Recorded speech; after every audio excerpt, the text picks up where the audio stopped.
So tell people who have never either been on the boat or never been up the mountain on a snowmobile, you got to watch Jared's last night, right? Yeah, I did. Yeah, I did. What is this experience like to you as a leader, as a business owner? Man, it's been really freeing. I mean, you're able to talk with people that are kind of in your same scenario, right? And so it's like, we all have struggles, and it's nice to be able to talk about them and open up and meet some really cool people and to be out in a place in nature. Like, it's a really cool experience. And Wes, decent guy to be on a podcast with. And so, no, I would definitely come up and do it.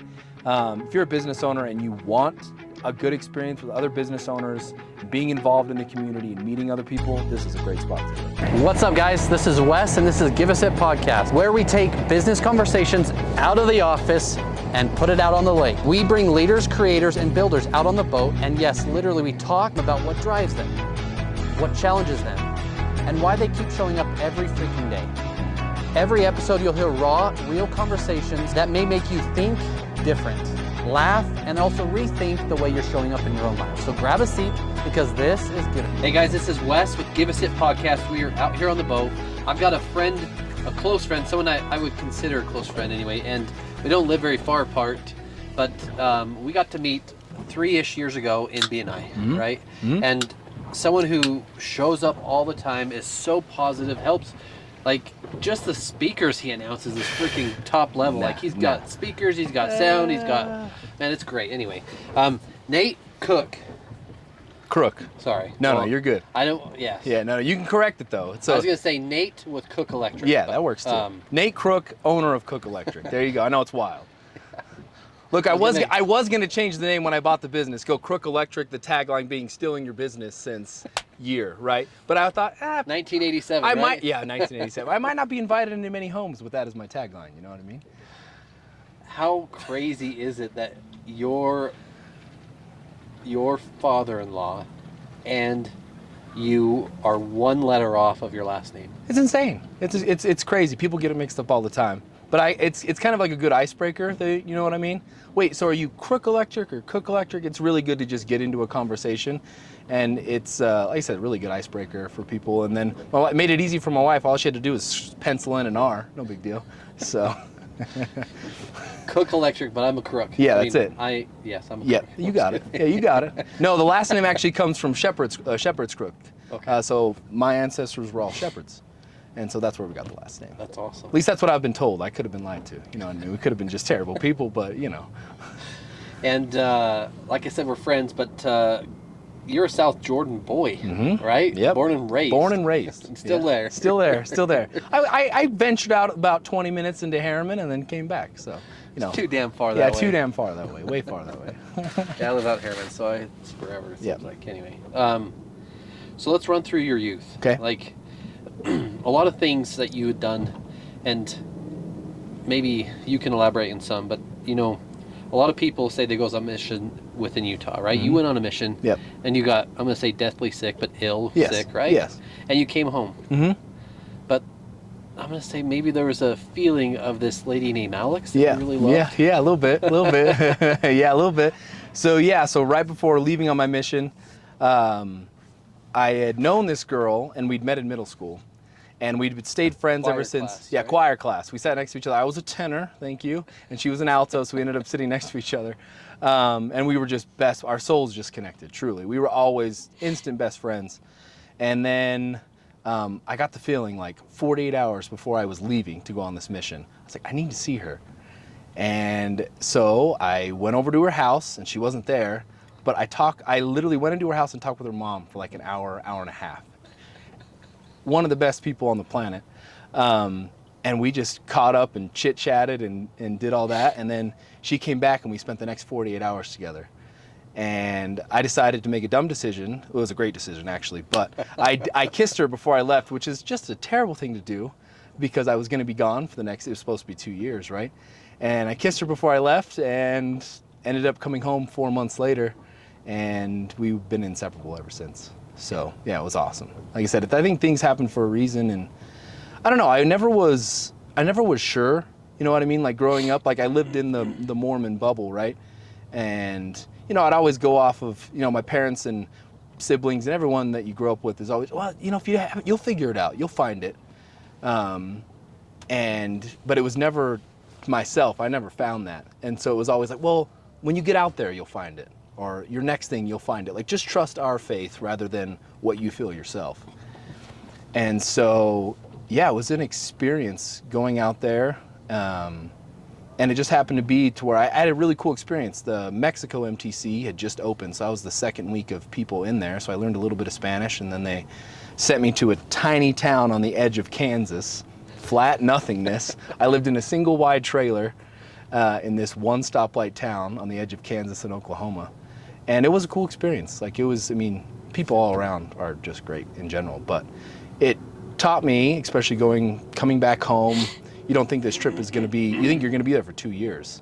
20 months cut short, you got to kind of start figuring things out for yourself. And I feel like that's maybe the first time in my life I went with like a gut decision, an honest gut decision with myself, being like, you got to figure this out. Like, you can't just go off of what other people are feeling, you know what I mean? So, but yeah, so I wouldn't change it because it just turned me into the person I am, but interesting time of life for sure.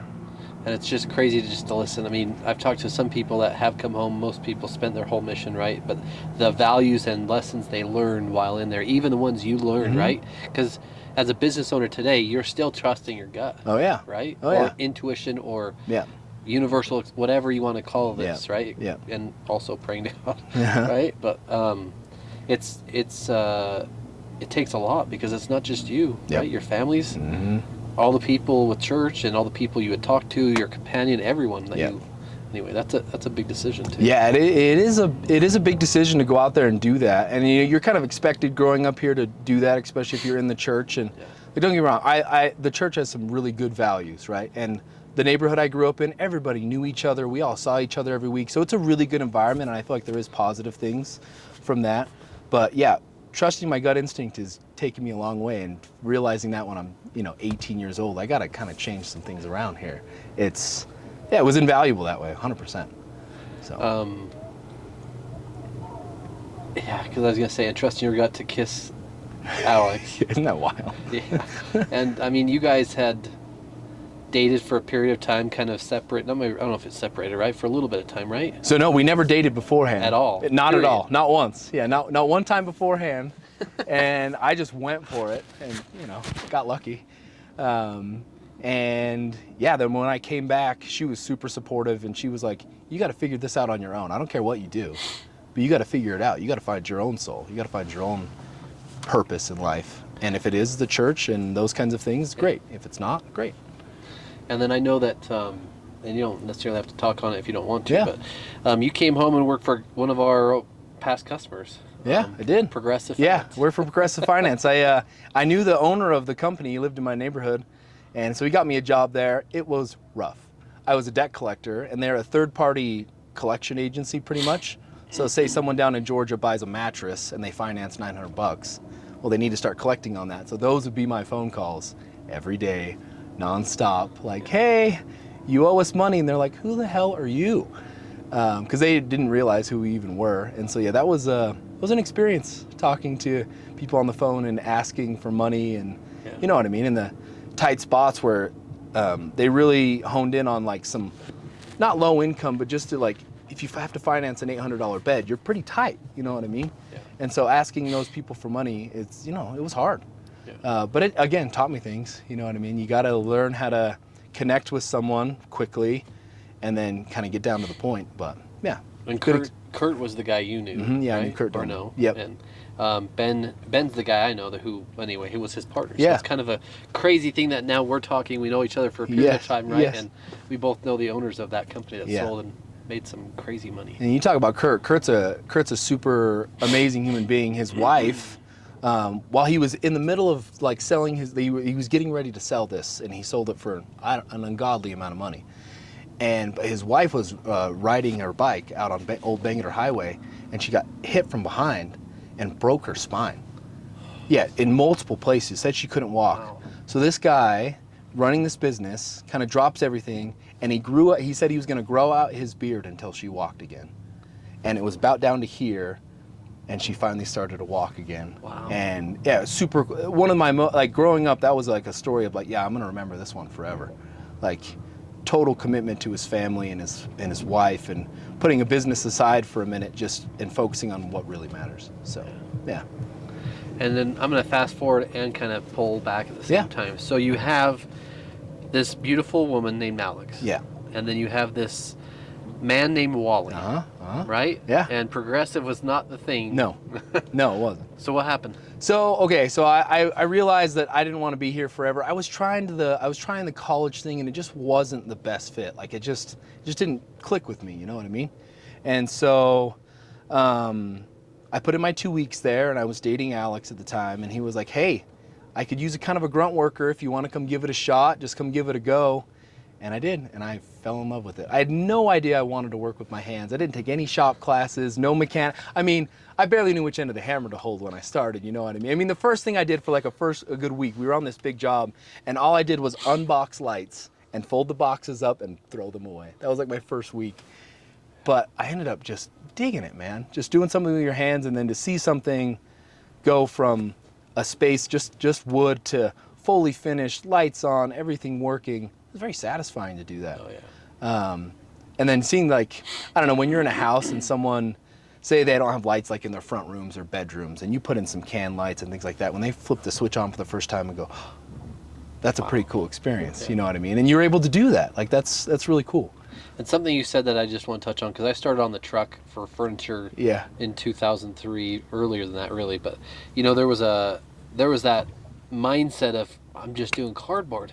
Like, I'm just doing freaking cardboard. And then now today it's like, I'm going to make that cardboard straight. I'm going to be proud of that cardboard. 100%. I'm going to stack it nice in my truck or the garbage, right? And you're like, man, what would it be like to go back and do cardboard again? That'd be great. Right. It's crazy how once we've gotten to where, I mean, you're much farther along than I am, but once you get back to, and you can do kind of some of the simple tasks, you enjoy it. Oh, yeah. Like, you're like, oh no, I love making up outlets, man. I love doing the small stuff. Like, I don't need to do that. I got apprentices that can totally do that, but every once in a while, just to make up a handful of outlets and do the small things, kind of reminds you where you came from.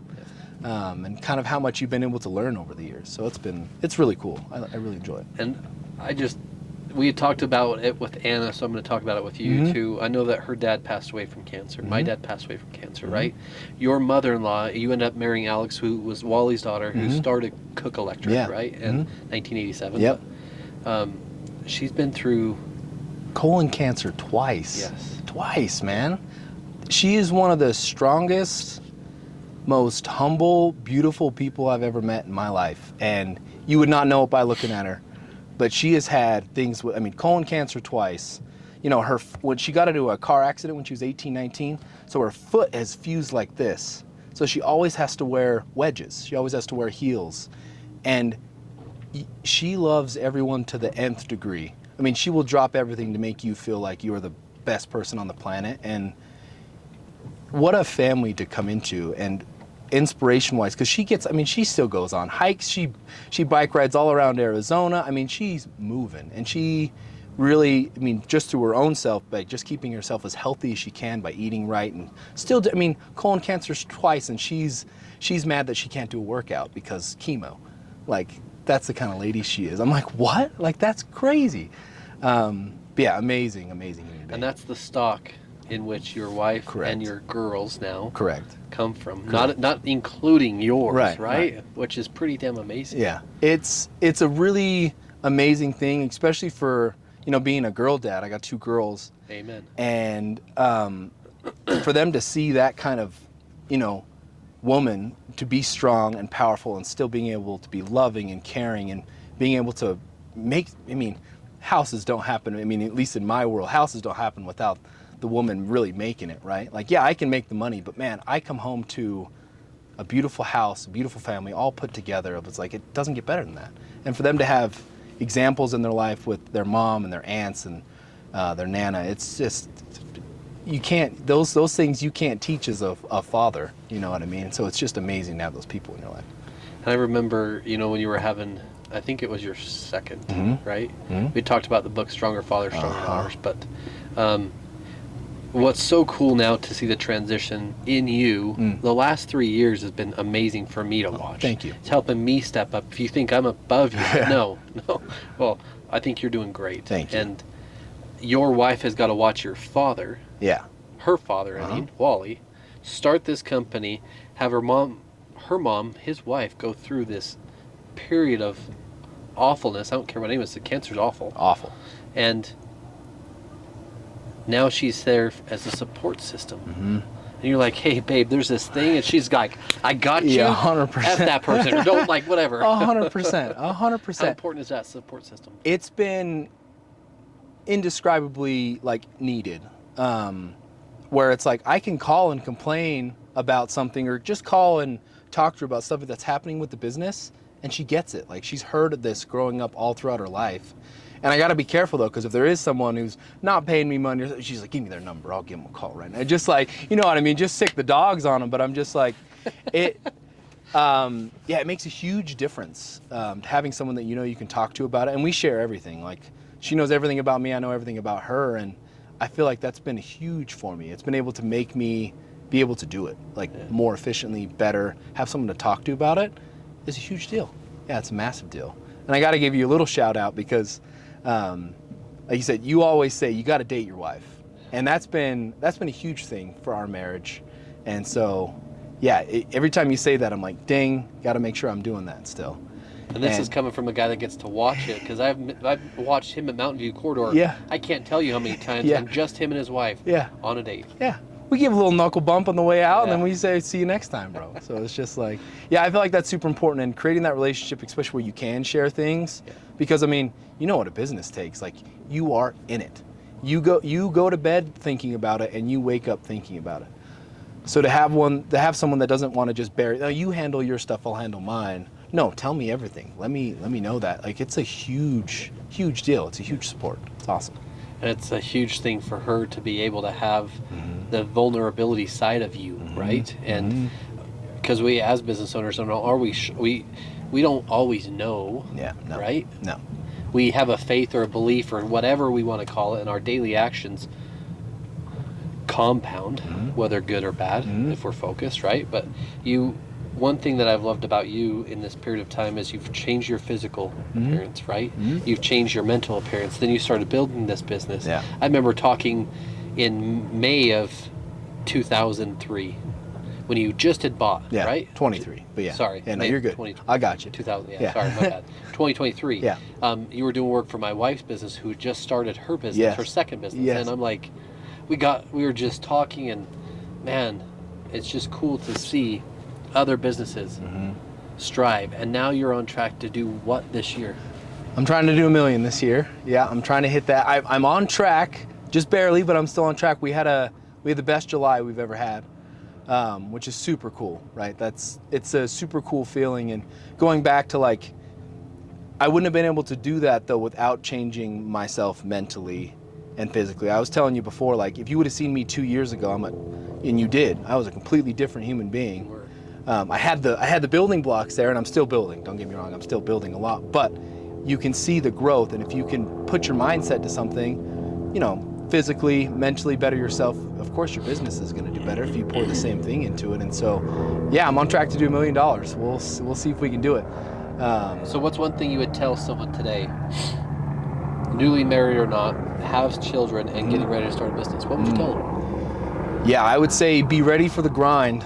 That grind is real, and, like, be ready for the mental and physical grind of it, because it's both. Like, you are going to go to bed thinking about it, and you're going to wake up thinking about it, or you should be, in my opinion, if you want to be successful. And create goals for yourself, but also create family goals as well, because if the two aren't jiving, neither one is going to work, right? And I know me and you have both seen that. Like, you know, families can fall apart. Like, yeah, I don't want to be the guy that, of course I want a successful business, but I don't want a successful business running 100 hours a week and never seeing my family and kids. And so I think that balance is really important, and it's something to anchor you on. You know what I mean? If you don't have an anchor somewhere, whether you're married or not, find yourself an anchor to where you can talk to someone about it. Like, you can reach out, you can let it go for a little bit, right? Like, you can put the business down and realize there's more important things in life. And since we're on a boat and it's relative, you can put the anchor back away, or you can throw it in the water and tie off. Yeah, right? correct. But still, you have an anchor. You have an anchor. If you know you have it, you use it when you need it. But if things are going well, like, least you always know in Pull the back. that thing up and go. You always know you have it in the back pocket, though. Yeah. Like, okay, if things are getting rocky, things are getting rough, we got to anchor the boat right now, and we just got to ride out the storm. And then once it's ridden out, you have your anchor, then you can keep going. Yeah. And I think you had said earlier, like the 10,000 hour rule, right? You hit 10 years of doing this work. About year 8, year 7, maybe you had this idea, like, I got clients, I got people, I want to go do this thing. What did Wally tell you? So we'll rewind just a little bit. So to make life work, right? I mean, you know, so we got married, and she's got her education degree, so she was an elementary school teacher, and so we're both working. You can really make that work on a dual income and stuff, and then, you know, we decided, it was crazy. So she goes, Nate, come here. And I'm like, okay, what's going on? And she goes, we talked about not having kids until we were 30. Yeah. And so she goes, I think. And you just turned 30? Or you and I just turned, I'm turning 31 this year. And I have a 7-year-old. So yeah, there you go. And she was like, I think we need to have a kid. And so the mind shift change of like, oh, okay, here's what we're diving into now. Like, now I gotta hustle more, right? You gotta find. And that's Braylon, right? Yeah, it's Braylon, and you gotta find things that motivate you. And so that being the case, going from dual income to one income, and we just bought this house, right? I still remember a time where we'd bought the house, we'd gotten, you know, a refrigerator and like a couch, and we had $8.53 left in the account. Yeah. So whatever we had in the fridge, that's what we had to eat. You know what I mean? Like, that was it. And so it can motivate you that way of like, okay, now we got to put the burners on. And so I started picking up as much work as I could after work, making my own clients and doing work after work 4-5 days a week just to make it work. And then over the years, you know, growing my own clientele, I was about to jump out on my own. I started to tell Wally that, and he's like, you know what? Hold on just a second. I think I'm getting ready to be done. And so if you want to hang out for a year, you can kind of come under my wing. You know, we can split some profits here and there, and really just learn how running an electrical business works. And so that was huge for me. Like I said, and I wouldn't have, we talked a little bit earlier, but I wouldn't go back and change that just from the experience I got watching him.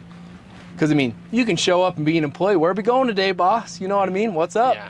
But you look behind the scenes, and, you know, 3 or 4 days out, or 3 to 5 days out of the week, he's doing 3 to 4 hours of paperwork every night, getting estimates out, getting invoices out, chasing down money, making sure all your insurances are, all that kind of stuff. You have no idea. You have no idea what it goes into running a business. And so that year of growth there was huge. It was amazing. So on that same note, how important is it to have a mentor or a coach or something? I mean, for me, it was instrumental. Like I said, I think I would have figured it out, but the lessons you can learn in a shorter amount of time with someone who's done it since '87, I mean, like, it's invaluable. Dealing with hard clients, making sure you're up on all your things, and how to manage the guys and things like that. Like, those lessons, you can either learn them the hard way, or if you can have a coach, can have someone to teach you through some of those things, like, it's a huge deal. Yeah. So your 7-year-old's Braylon, Yep. right? Yep. 5-year-old is Navy. Yep. Correct? Yep. And then we were talking about the mentoring side, right? What's cool is that your wife was a teacher, right? And once your daughter turns the age of, 6 or 6, 7, goes into first grade, she's going to go back to be a first grade teacher. So yeah, so when my 5-year-old goes into first grade, she's planning on diving back in. She loves it. She just enjoys it, and it's a really cool side that I saw at the beginning of our marriage, right? But like, to see her get into, and just the knowledge that she has, and she loves it. To see, you know, when you see someone and they're just passionate about something, and you can feel it. You can feel it. She loves teaching kids how to read, how to write, like those kind of things. Like, she's one of the teachers that you want your kids to get. Yeah. She loves those kids, and it's really cool to see that side of her come back out, because it's been her passion for her whole life. I mean, her high school vacation when she graduated, she went down to Ecuador in the orphanages, and she spent 3 months down there taking care of kids, helping out down there. That's what she chose to do. I mean, that's how much she loves it. And so to see that side again, I mean, because incredible mom, amazing mom, but to see another side of it come out is like, oh man, that's super cool. Like, I remember that I love that about you. And so it's like, it's been really cool to see her start diving back in. So she's teaching at a preschool this next year, just kind of getting her beak wet again, kind of things like that. And just to see her start crafting and making stuff and to be in that mindset, it's been really, really cool to see. So I love it. And I think it's super cool. I believe it's cool. My girls are also going to first grade next week and then fourth grade, right? So our girls are pretty close to the same age, right? And you know what's cool is they go to a Lutheran church that prefaces belief in God, right? But they also do such a small class. I think my fourth grader has 4 people or 5 people in the class, which is crazy, right? That's amazing. The one-on-one time. But teachers aren't teachers in my mind. They're mentors to our youth generationally. They're teaching the generation that will replace us, right? Well, and you remember as a kid, right? You always know the couple of good elementary school teachers you had. They're stuck in my mind. Mrs. Carpenter, Mrs. Long. I will remember them forever, like because they made such an impact. I mean, so she was Miss Carpenter. She came to my baseball games. I mean, like that's the kind of, like you don't get that. You know what I mean? And so it's like you remember the good teachers you have in your life, and they are mentors. Mr. Burnside and Mrs. McCarthy. There it is. It's crazy. I know. I haven't thought about those names in years. Yeah, but you can pull them up like that, though, right? Yeah, that's so cool. I think it's cool because your father-in-law helped mentor you for that year period, right, in that transition, and now you're doing that also with the employees that you're bringing on. Your wife is doing it with your children and the next generation as she goes back into teaching, or I want to say mentoring, because that's really what I believe it is. It's a place in which you're able to influence the way people react and or act in their own life. Also learn. In my mind, that's a mentor. Yeah, right? So, 100%. Yeah. Someone that is going through, like you said, they have a 5-year-old. They just started this business. Yeah. And they cannot sleep because there's no money. Yeah. What do you tell them? Yeah, no money's hard, right? It really makes you dig deep and go, okay, is this what I want to do? Because if I do want to do this, like I'm gonna have to grind this one out, right? But use it as fuel, though, man. I mean, I use my kids and my wife as fuel every single day, right? It's like I want to give them the best life that I can. And like I said, don't get me wrong, like a desk job or just an employee job is great, and you can make it work, and a lot of people make it work. I want the next level of that for my kids, so you know what I mean? I want them to have the nice things. I want them to really enjoy their life and things like that. And so use it as fuel. I mean, we've all been there, right? Short on cash, man. Like that's no joke. In a growing business, it doesn't end. No, it doesn't end. Like you said, there's always, I mean, for me, there's always materials to pay for, right? There's always the guys to pay for. You always got payroll. You always got taxes that are coming out. So to balance all that, like I said, going back to mentors, but be able to have someone who's done it for 30 plus years and go, here's what you do. Yeah. And like, there are some things you can do and some tricks that you can do to make it work. Yeah. And so, yeah, use it as fuel. That's what I would say. Use your family as fuel to get yourself going. Because it's like, you can always do more.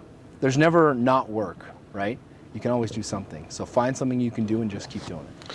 And when you started in electrical, like you said, maybe you really didn't know which way of the handle grows up, right? Right. I'm sure Alex did. Yeah, sure. I'm sure she did. I'm sure she could school me definitely at the beginning for sure. But you developed a love for the grind, and then you developed a love for what you do, right? Outside of just the love for your family to build. Yeah. And now, like you said, the way that you described walking into it, whether it's a basement, a commercial space, and it's just got studs, metal or wood, I don't care. Yeah. And you're like, but if I can put in electrical, all the lighting comes in, everything's good, then they finish, and I come back in, you flip the light on, it's like a masterpiece. Yeah, yeah. Right? It's super satisfying to do. Like I said, putting family aside of it, like, it's really cool to be able to do something like that, to build something with your hands, to go into a space and you go, okay, I want you to create this super cool thing for me, right? And then to be able to turn your mind on and be able to do that, like that's a really cool experience, right? And then just from seeing where you start, okay, I can wire outlets. No, I can go into a 50,000 square foot warehouse and wire 50 pieces of equipment, get the panels all up, light the whole space. 110's nothing. Yeah, 110, yeah, it's nothing, right? And so it's like, it's really cool to see the development in your own skills happen. And that's with any business, with anything you do. The more you do it, the better you get at it. And so it's been really cool to see it from like a business aspect of that. And it's really fueling that way of like, oh no, of course my family was number one fuel, but to see myself get better at like the business side of it is really satisfying. Like to create something that, you know, I'm providing for other people's mortgages, and I'm doing some really cool stuff around the valley. I'm in malls that people will see tens of thousands of times every single day, and doing really cool lighting and experiences like that. It's really satisfying. And so that is another section of fuel. And it's kind of cool, not that it really went too deep, but you know, last night when my daughter's like, Dad, we're pulling the boat out. What do we, like, you're going boating tomorrow? Yeah, I'm like, I got podcasts. Oh yeah, Dad, I forgot. You got the podcast on the boat. Who's going to be there? Yeah. I'm like, a good friend, Nate. He's an electrical guy. And she's like, I don't know what that means. I'm like, you know the lights? When you get scared, you can turn the light on? Yeah. That's what he does. Yeah. I like him already, Yeah. Dad. He makes sure I don't get scared. Yeah, you ask my kids what I do for a living. They, oh, he changes out light bulbs. That's what he does. Yeah, I'm like, yeah. I mean, in essence. Light bulb guy. I like Light bulb it. guy. What does he do? Yeah, he gets up on a ladder and unscrews a bulb and screws one back in. That's what he does. I love it. I'm like, yeah, that's perfect. Perfect description. So what do you do for continual education? So yeah, so every couple of years you got to redo your continuing ed for your licenses. Codes are always changing, things like that. And then you have to do it again as a business owner in the construction world as well, where you got to make sure all of your licenses are up to date. You got to make sure what the new codes are, because the things are always changing. And so you got to go on, do your 32 hours for your license, and then same thing for your business license as well. And so you're always getting re-upped, and you're always going to trainings just to make sure, you know, you're doing stuff right. Like electrical, it can cause some issues if you're not doing it right, right? I mean, a lot of fires start that way. And so you got to really make sure you're on the up and up with everything that's coming out. So. And I don't know how well this is going to work, but I just feel like doing it. I'm going to be Al Sorensen. Hey, Nate, or ring, I'm going to call you. You answer. Hey, okay. Ring. Hello? Is this Nate? Yes, sir. Is this Nate Crook or Yep. Cook? Which one is it? Either one works great, but no, last name's Crook, and I own Cook Electric. Hey, I got this job. I need you to come look at it. What's that experience going to be like for someone who's calling you today? Sure. So I really enjoy that aspect of it. I really like talking with people. And so I feel like that's where, you know, I am a small business. I only got 4 guys. I got Small business makes up 52 to 55% of the American 100%. dream. It is the dream. I'm 100% living that American dream. And I have to give you a shout out before we go into the story. You had told me, this was maybe a year ago, and I was drowning in paperwork, just nightly paperwork, right? And you were like, Nate, you have to hire an office manager or a personal assistant or something. So I hired one. Shout out to Jen. She has been, I mean, it's taken so much, I mean, that's been one of the best decisions in my business I've made up until this point. So shout out to you for that. It's been a huge difference in So before you go any further. Yeah. Great. Everyone can give you advice. Yes. You can read every book in this world. Yes. But guess what happened? Nate took the action. Yeah, I had to do it. Yeah, 100%. So good job. And that's like with everything, you know what I mean? If you can listen to it 1,000 times, but until you do it, you're not going to realize what it can do for you. Yeah. And so, going back into having the experience, I feel like it's one of my skills that I've been developing is being able to be personable with people. And so to get that experience rather than just like, you know, you call any of the big companies, they'll have someone out and give you a bid, and then that's be the last you see of them. But I'm going to be there at the start of the job, give you the estimate, get to know you a little bit, what you want, what you need, and then walk you through the process. I'm going to be there working on the job with my guys. I check on every single job. Even if I can't be there for the whole job, I will be there to make sure things are run the way I want them to run, look the way I want them to look. And so if you want a more personal experience that has some guarantees in there, like I will be looking this over. Like I'm not just going to leave it be. That's how it happens when you call me. So you're going to be like, your job will be taken care of the whole way through. And I take our team, not just me, we take so much pride in what we do, right? And for us to pass referrals, such as a Motive Health that we do work for, thank you, John, and thanks, Jonas, and even Luke for developing that, right? But we handed it off to you. Yep. And now John's become a repeat multiple times over. That That doesn't just speak to the work, but it speaks to you. Yeah. And so with things like that, and those are the golden opportunities, because you never know when one's going to come up, right? So that's why every job you go on, you want to do the best you can do. And you want to present yourself in a way where you're trustworthy, you know what you're talking about, And so it gives people the confidence to go, you know what, if I have something, I'm gonna keep his number. I'm gonna give him a call. And Brett over there at Motive Health has been amazing. I mean, we've already done $15,000, $20,000 worth of work since you passed a referral a couple months ago. I mean, like and you never know what it's gonna turn into, right? It could be one outlet in his house, or he could be redoing the 5th floor. He already redid the 1st floor. So it's like, if you come in and do a good job and you take pride in your work, that's what can happen. And what's cool about that is, I don't think I passed it. Jonas passed it, one of our sales guys, right? But he's like, John needs this electrical, or who do I reach out to? I go, I can see Nate every week. Yep. I see a stand-up guy who's running a business, who has kids and dating his freaking wife. I know he's going to take care of it. Yep. And now it's repeat. It's just repeat, yeah. And I don't know, you find this the same way too. You go in, you do a good job for someone, you really take care of them. If they need something else, they're going to call you.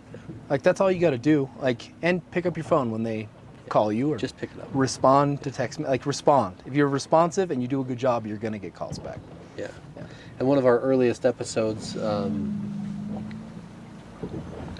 he had said, I asked him the same question. What was one thing that you would tell a business owner today? He goes, just pick up your phone. Mm-hmm.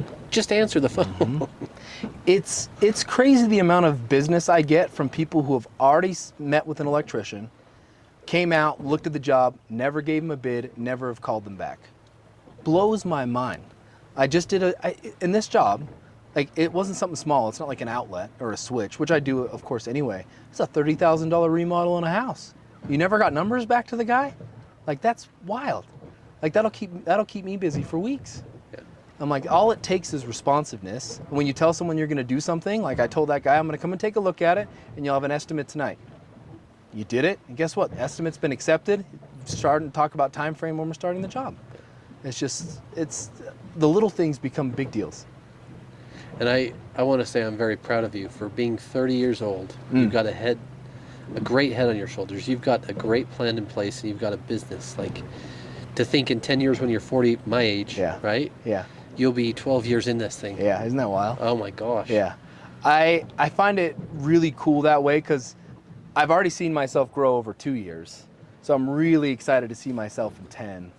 You know what I mean? And but with goals in mind, you know what I mean? And to be able to see the development. And I don't know, I feel like the trades, especially for younger people, they've been kind of shoved to the side a little bit. But man, there's so much opportunity in there. I tell them, like, I have 3 20-something-year-olds working for me. Good luck. Just kidding. No, but they're awesome though. They can work hard, and it really does teach. And one's training to become a pilot right now, so he's not going to work with me forever. He's not going to be an electrician forever, but he will always have that skill forever. That's cool. And he's already done other jobs by himself where he's able to make money. And if, say, AI ends up flying all the airplanes, he's got something in his back pocket they'll have forever. It's like, I can't really see a robot wiring a house anytime soon, or going into an old house and rewiring the whole thing. It's just, you know what I mean? Yeah. And so I find it just full of opportunity too. There's endless amounts. So what is the next evolution for Cook Electric? That's a good question. I've been thinking about this a lot. It's like, I'd love to hit $1 million. That's one of my goals. I'd love to hit $1 million of business. And then kind of deciding whether or not, like, continue to develop and grow the guys. And then it's always the battle, right? Do I expand into, I try to go from 4 to 8 guys? Because talking with a lot of other electrical contractors, being told from 4 to 8, there's not that much of a jump in revenue. It's just more headaches. But when you go from like 8 to 15, that's when you can start to really cook and scale. So I've been debating on whether or not I want to head that way, or just keep it nice and tight-knit, 4 or 5 guys that I'm really comfortable with, and really just do really cool high-end projects and things like that. I think the next step is a little bit more growth. You know, one day, I mean, I run it out of my 3rd car garage. I park all the trucks at my house, and all my 3rd car garage is full of electrical stuff. So maybe one day building a shop for sure. That's probably within the next 5 years as a goal. Build a shop to have somewhere to park the trucks and have things like that. You know, we were talking before, maybe doing some cool videos and putting them up online and things like that is just a good marketing and development strategy. So that's probably, those are my next steps. I would say in the next 5, to build a shop, to have a place to park all the trucks, put a little office in there. You know, just slowly expanding. I made the mistake last year of, I hired way too quick. I had 7 guys, and money was in and money was out, and you don't really know if you're not deep within the numbers, and I wasn't. That was a mistake that I made of like really missing out on, like, I was too busy too quickly and not being able to really go through. And when I did hire, I ended up hiring this one guy, and he ended up stealing money. He stole $6,000.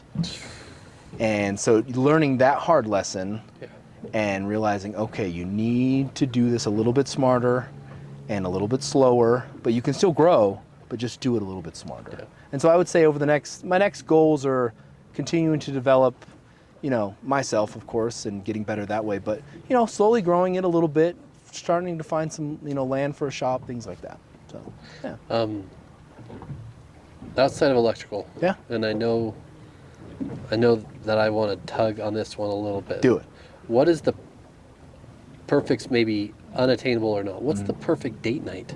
Ooh, perfect date night. Okay, there's a few, depending on what we're doing. Just pick like the one that you'd be like, man, that would, and I don't want to say it this way, but if we were to die, this would be the one that I would be this is the best one in the world. Okay. This is it. Okay, this is good. So I'm going to call it a date day. We'll call it a date day. So my wife and I have started to get into backpacking a little bit. And it was one of the coolest experiences. We packed we rented our stuff from REI because we weren't sure if we wanted to invest in it yet. Rented everything, got our little tent, got our little camp stove, things like that. And we hiked up, past Camas to a lake. It's called Lake Ibantic. And it was about a 4.5 mile hike in. For the first mile or so, we're talking about normal life stuff, right? Just normal life, this, that, and the other, business, all the stuff. And then about a mile out, no, it was all just enjoying each other, enjoying nature, just being together, talking about the girls, of course, and then just being on that lake by ourselves and, cooking our little meal on the camp stove and just, when you finally able to sit down with someone, like especially your wife, and you're able to reconnect. Oh, yeah. Huge. So I would say if you're looking for a fun date night, try backpacking. It is a blast. No other ways, going to a fun restaurant, right? Fun restaurant with some good food, maybe going to see a movie, classic. Just having fun. But yeah, that was probably one of my best dates I've had in a very long time with my wife. That's so cool. Yeah, it was awesome. There's something about just being on the lake or being in the mountain, like it's hard. It's just so hard. It's so pristine. It's so, it's so hard to not just love it. Yeah. Right? Yeah. And as Anna had said earlier, she didn't know mountains till she moved to the state. And half of the people in the valley have never been to this lake or even in the mountain. Isn't that crazy? Like, it's wild to me, and I was telling you before we started, I've kind of fallen back in love with Utah. I mean, we wake up every morning and see the mountains. Oh, yeah, those are cool. No, when you get up into the mountains, oh my gosh, you can, again, one of my favorite quotes I've heard here recently, I go into the forest or the mountains to lose my mind and find my soul. And that's been huge. I mean, we've gone to lakes all this summer. We've gone camping. We've gone backpacking. Just to be out and see the girls love it too. Like, see the little, they're just in it, man. Oh, yeah. Whether we're fishing or hiking or just on a beach, just enjoying the water coming in. I'm like, it doesn't get better than that. Yeah. Like, those are the times you want. That's so cool. I just love you sharing. If you guys can't hear, he's an amazing person, amazing business owner, leader, father, spouse, all of that. And if you have electrical needs, if you have anything you need, even just you have questions for you DIYers, right? Reach out. Yeah. This guy will help you. Yeah. And the other thing I've been doing here recently that I feel like has been big that way, yes, please reach out. I'm going to try to take care of everyone that I can. But if I'm super busy, I've also been referring other electricians that I know and trust to also help you with your projects. And so I feel like that's another aspect of it. Just like, no, you just want to help people get their jobs done. So yeah, I really appreciate you, man. This has been nothing but a blast. You're a great man, great husband, super good friend. So it's been a lot of fun. So tell people who have never either been on the boat or never been up in the mountain on a snowmobile, you got to watch Jared's last night, right? Yeah, I did. What is this experience like to you as a leader, as a business owner? Man, it's been really freeing. I mean, you're able to talk with people that are kind of in your same scenario, right? And so it's like, we all have struggles, and it's nice to be able to talk about them and open up and meet some really cool people and to be out in a place in nature. Like, it's a really cool experience. And Wes, decent guy to be on a podcast with. So yeah. And so no, I would definitely come up and do it. If you're a business owner and you want a good experience with other business owners and being involved in the community and meeting other people, this is a great spot to do it. And because of him, one day you will see a panel set up back here. You'll see I know. a group of who was on the boat being able to talk about the experience, but also the things that were shared amongst the conversations built. Yeah, I mean, just before this, there was 2 other podcasts before this. Incredible stories, like amazing. Robert and Anna, they were phenomenal. Totally watched the videos. They were amazing, super cool. And just to see, it doesn't take far to look to realize there's other people in your same scenarios or going through way harder stuff. So yeah, really, it was super cool. And if people want to get a hold of Cook Electric, not Crook Electric. Yeah, yeah. If they want to get a hold of Cook Electric, we have a website. You can, of course, get on there and go and, you can either, my phone number's on there, office number's on there. You can just request a quote if you want to do it that way, or you can call me, phone number's on there, email's on there. So yeah, those are the best ways to reach out to me. Awesome. And personally, thank you. No, thank you. Thanks, man. It's been awesome, brother. Love you, pal. Guys, this is Give Us It Podcast. If you are watching this, you missed your chance to be on the water. Sorry. Better luck next year. But maybe snow, maybe ice, maybe rock climbing. We'll see. I better be invited back.